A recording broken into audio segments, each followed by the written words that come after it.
Halo semuanya, perkenalkan nama saya Miranda Nurul Fitria dari Prodi Film Animasi kelas A. Pada video ini saya akan membahas tentang dunia sinematografi dan memperkenalkan salah satu tokoh penting dari Indonesia, yaitu Yati Sugandi. Sebelum masuk ke tokohnya, mari kita pahami dulu apa sih sinematografi. Sinematografi adalah seni dan teknik menangkap gambar bergerak dalam film.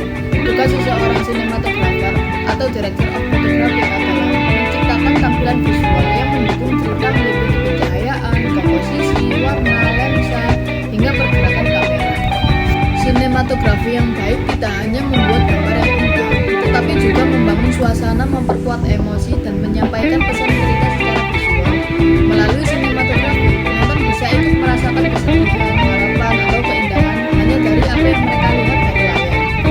Biografi Yati Sugandi.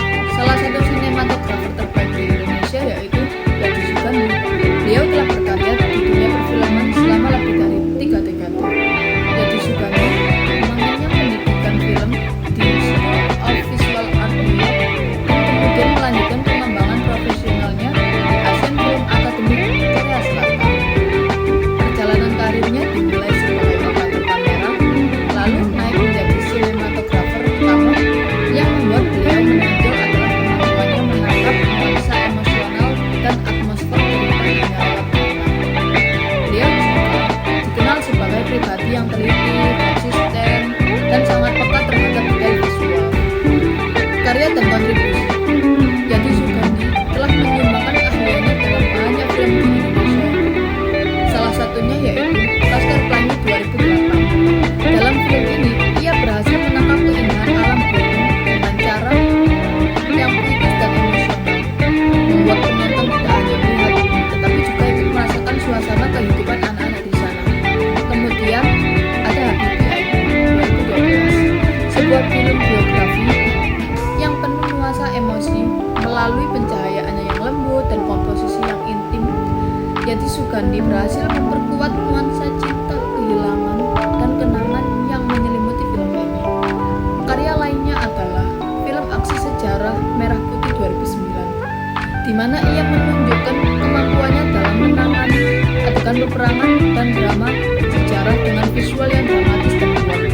Gaya sinematografinya dikenal natural dan realistis, emosional, tidak pernah berlebihan, tetapi menyatu dengan cerita.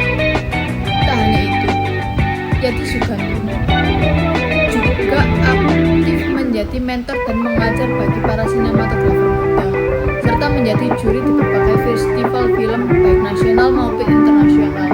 Beliau adalah salah satu tokoh yang secara nyata ikut membangun fondasi industri sinema Indonesia agar lebih maju dan lebih profesional. Dari sosok Yati Sugandi, kita bisa belajar bahwa sinematografi bukan hanya soal teknik kamera, tapi tentang bagaimana membuat cerita terasa lebih hidup secara visual. Beliau adalah bukti bahwa kerja di balik layar bisa memiliki dampak yang sangat besar dalam menyentuh hati penonton. Semoga dari video ini kita bisa lebih menghargai peran sinematografi dalam sebuah film dan